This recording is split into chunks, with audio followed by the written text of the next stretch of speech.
Do you ever feel like your own children are drifting away, no longer paying attention to you, or worse, no longer respecting you? You raised them with love, care, and endless sacrifices, yet now it feels as if you've become invisible in their lives. The phone calls grow fewer, the visits shorter, and the warm conversations that once filled your home seem like a distant memory. It hurts, doesn't it? At times like these, frustration and sadness can feel overwhelming. You might wonder, where did I go wrong? Or why don't they appreciate me anymore? The natural response is to react with anger or withdraw into loneliness. But here's the truth. Neither of these will mend the bond that's slowly unraveling. Instead of focusing on what's lost, what if there were a way to rebuild the connection with your children? What if, rather than demanding respect, you could naturally earn it back, without conflict, without guilt-tripping, and without chasing after their attention? Today, I'm going to share 8 powerful and proven steps that have helped countless parents regain peace, dignity, and respect in their relationships with their children. These are not just theories.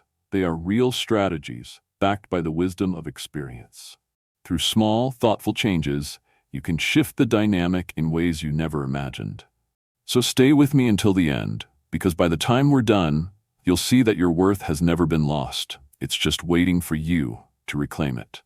Let's dive in. Control your emotions. Don't react in anger. When someone you love deeply begins to ignore you, the pain is unlike anything else. And when that person is your own child, the very one you raised with love, sacrifices, and sleepless nights, the sting cuts even deeper. It's natural to feel hurt, frustrated, even betrayed. You might want to say, "How could you treat me like this after everything I've done for you?" But before you let those emotions take over, pause. Take a deep breath, because reacting in anger will only push your child further away. Let's take the story of Mr. Nakamura, a retired teacher in his 70s.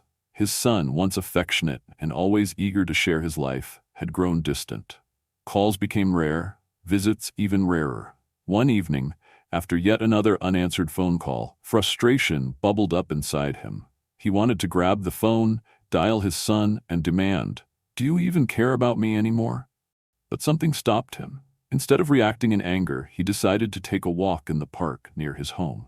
As he walked, memories flooded his mind. His years of teaching, the students who admired him, the sacrifices he made for his family, the laughter he once shared with his children. And suddenly, he realized something. His worth wasn't defined by his son's attention. His dignity, his value, his years of wisdom and kindness, none of these depended on whether his son called or not. By the time he returned home, the anger had faded. Instead of sending an emotional message, he chose a different approach. The next time they spoke, he listened instead of accusing. He asked about his son's life rather than demanding attention. And slowly, the walls began to come down. This story holds a powerful lesson. Emotional outbursts rarely bring respect. They often erode it. When you react in anger, you may feel justified in the moment, but it only deepens the divide. Instead, practice pausing, reflecting, and centering yourself before responding. Because respect doesn't come from raising your voice, it comes from raising your understanding. And sometimes the most powerful response is silence, followed by wisdom. Rebuild your life.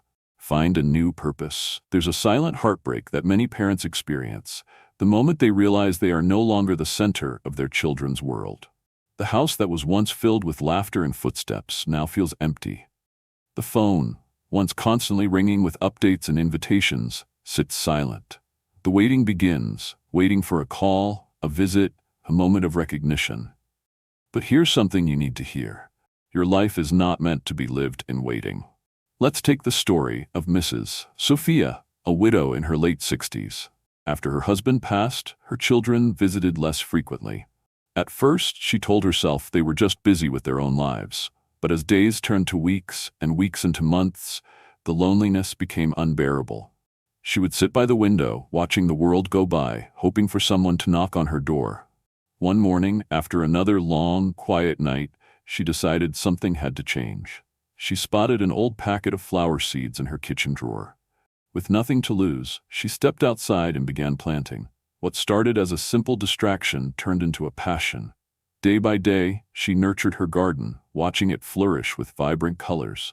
She joined a local gardening club, met new friends, and even started sharing her fresh vegetables with neighbors. Her energy shifted. She no longer waited, she lived. Then, something unexpected happened. One day, her daughter called out of the blue.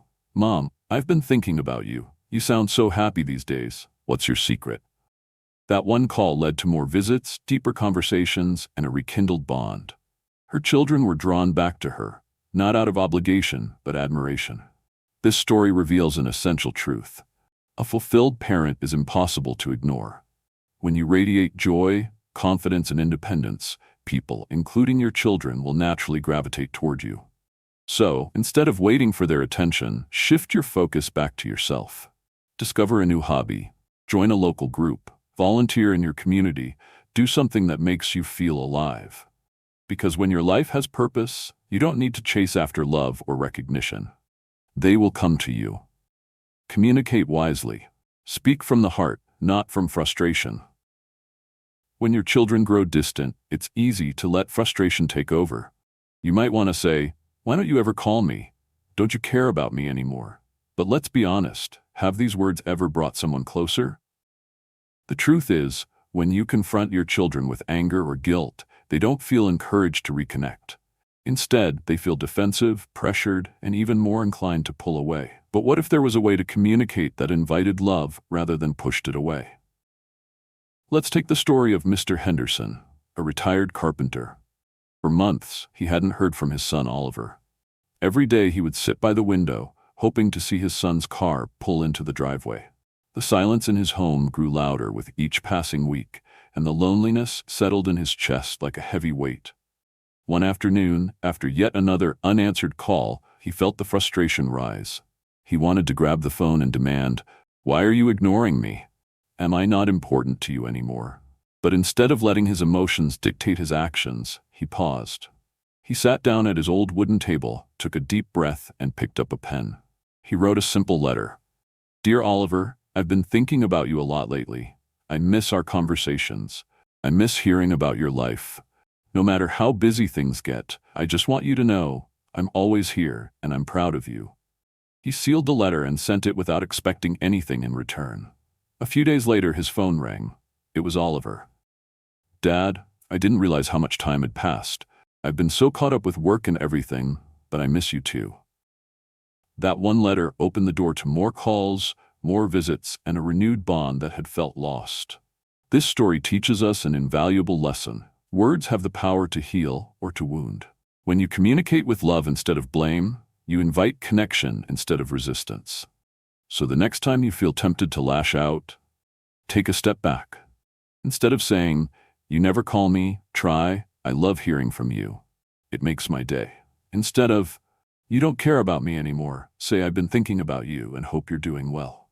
Small shifts in how we express our feelings can make a world of difference. Because sometimes the right words can bring someone back home, not out of guilt, but out of love. Set healthy boundaries. Teach others how to treat you. Respect is a two-way street. As much as you want your children to respect you, you must first respect yourself. That means setting boundaries, not out of anger, but out of love. Because when you allow yourself to be taken for granted, you unintentionally send the message that it's okay to be treated that way. Let's take the story of Mrs. Isabella, a retired nurse in her 70s. Her son, Lucas, was a hardworking man but had become increasingly demanding over the years. He rarely visited unless he needed something, money, babysitting, or a place to vent his frustrations. Every time he called, it was for a favor. And Isabella? She always said yes, hoping that by being there for him, he would eventually appreciate her more. But instead, the opposite happened. The more she gave, the more he expected. Lucas would show up unannounced, drop off his children without asking, and leave for hours without a word of thanks. Isabella, exhausted and unappreciated, started feeling invisible in her own home. Then one day, everything changed. Lucas called with yet another last-minute demand. "Mom, I need you to watch the kids for a few hours." For the first time, Isabella didn't immediately say yes. Instead, she took a deep breath and said, "Lucas, I love you, but I'm not available today. I've made plans for myself." There was silence on the other end. Lucas, taken aback, responded with frustration. "Mom, what else could you possibly be doing?" But Isabella stood firm. She had joined a local book club, signed up for yoga classes, and started reconnecting with old friends. She was no longer waiting around for his calls, and she certainly wasn't going to be a convenience at his beck and call. At first, Lucas was annoyed, even offended. But over time, something shifted. He began to realize how much he had taken his mother for granted. When he did visit, he saw a different version of her, happier, more confident, and no longer waiting for his approval. And with that realization, his respect for her grew. The key lesson here is simple. When you set boundaries, you teach others how to treat you. Saying no doesn't mean pushing your children away. It means valuing your own time, energy, and emotional well-being. So the next time you feel drained by constant demands, ask yourself, am I saying yes out of love or out of fear? Because true love doesn't mean sacrificing your dignity, it means honoring it. Lead by example. Earn respect, don't demand it. Respect is not something you can demand, it's something you inspire. And the most powerful way to earn respect from your children is not through words, but through actions. Let's take the story of Mr. Ricardo, a retired factory worker and grandfather of 5. As he grew older, he noticed a painful truth. His children visited less and less. When they did come, they were distracted, barely looking up from their phones and eager to leave. It hurt him deeply. He wanted to say, "Why don't you respect me? Why don't you spend more time with me?" But instead of complaining, he made a different choice. Every time his children came over, no matter how rushed they seemed, he greeted them with warmth. "It's so good to see you," he would say with a genuine smile.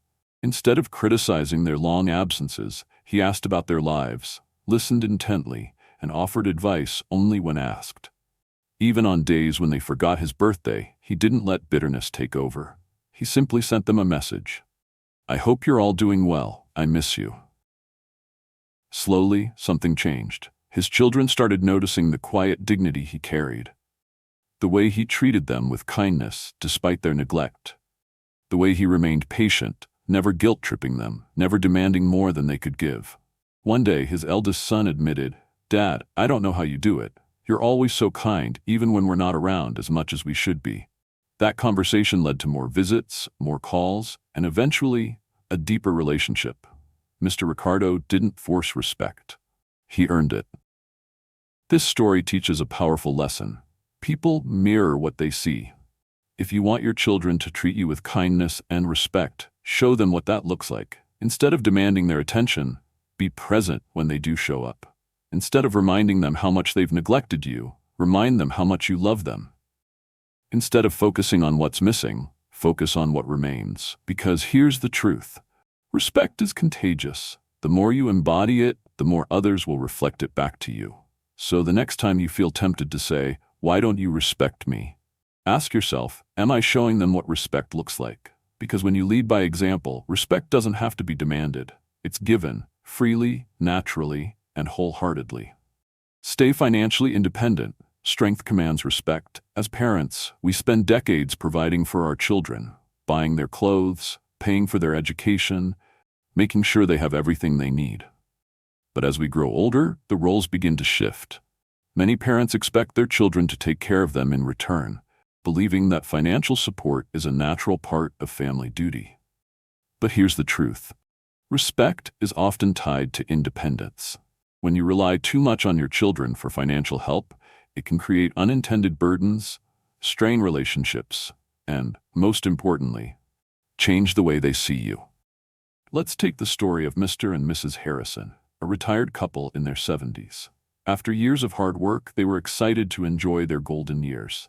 But as their retirement funds began to dwindle, they faced a difficult choice: ask their children for help or find a way to manage on their own. At first, the idea of reaching out for financial support seemed reasonable. After all, hadn't they sacrificed everything for their children?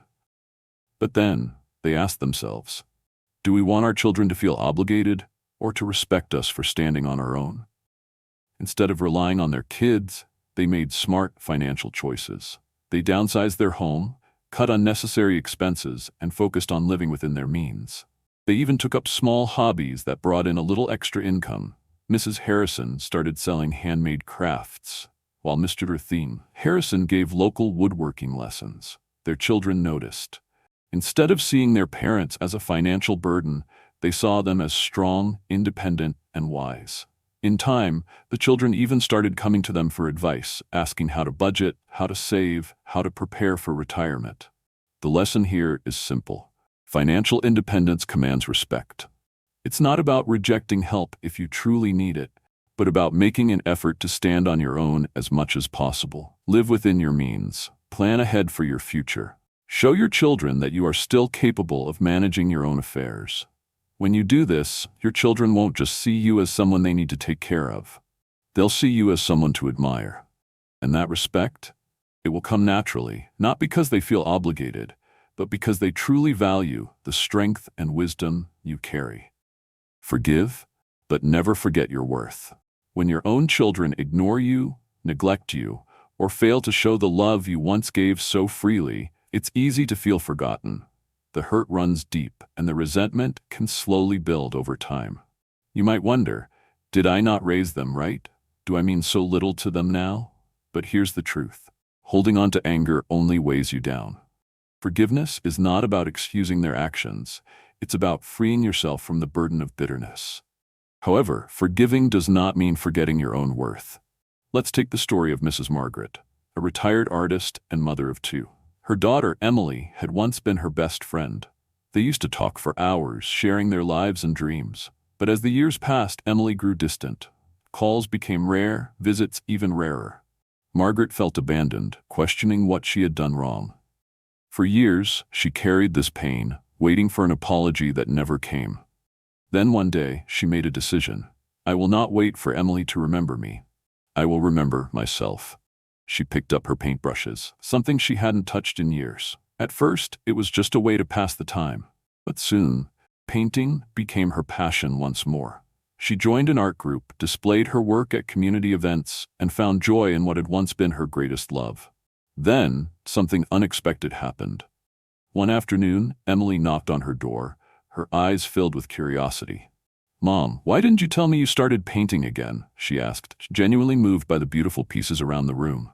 Margaret simply smiled and said, "I've been focusing on what brings me joy."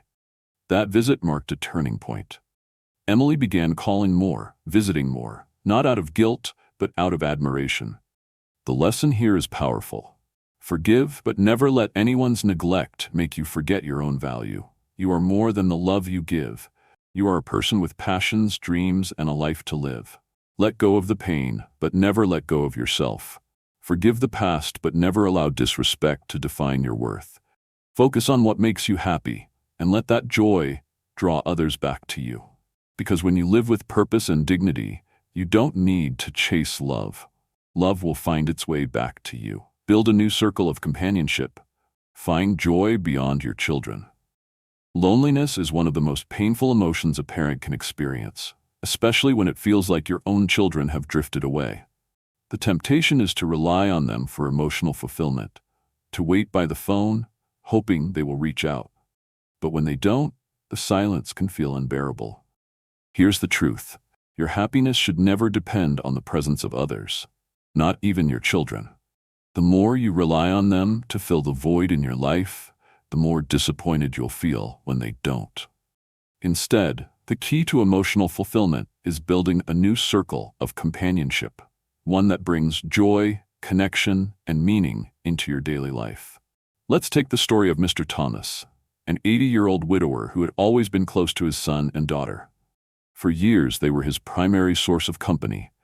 But as they built their own families and careers, their visits became infrequent. He spent most of his days alone, watching television, waiting for someone to knock on his door. The loneliness weighed on him like a heavy fog. Then, one evening, after an entire week of solitude, he made a choice. Instead of waiting, he decided to step outside. He walked to the local community center, where he had heard about a senior club. He wasn't sure what to expect, but something inside him whispered, "What do you have to lose?"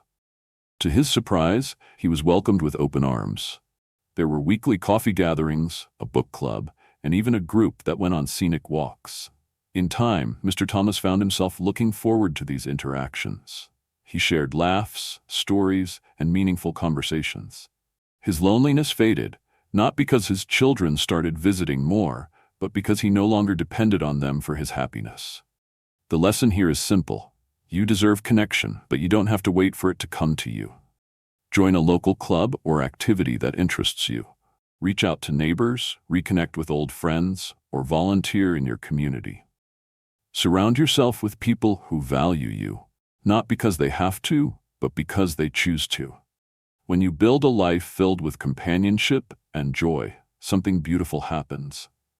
Your children may begin to see you differently, not as someone waiting for their attention, but as someone they admire. And that shift?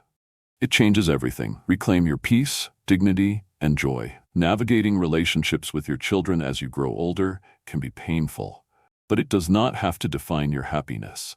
Respect, love, and connection are not things you chase. They are things you cultivate within yourself first.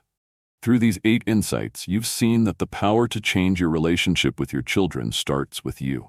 By pausing before reacting, finding new purpose, communicating wisely, setting boundaries, leading by example, staying financially independent, forgiving without forgetting your worth, and building new relationships, you are no longer waiting for their approval.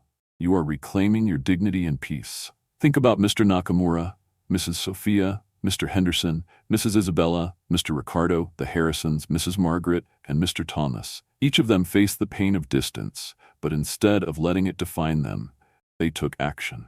They chose joy, self-respect, and purpose. And in doing so, they naturally attracted the love and respect of their children, not through guilt, but through admiration. Now ask yourself, which of these steps will you take today? Will you let go of resentment and embrace new possibilities? Will you stop waiting and start living? Because here's the truth. Your worth has never been lost. It has only been waiting for you to rediscover it. So take the first step. Choose joy, choose dignity, choose yourself. And in time, love, connection, and respect will follow. Not because you begged for them, but because you inspired them.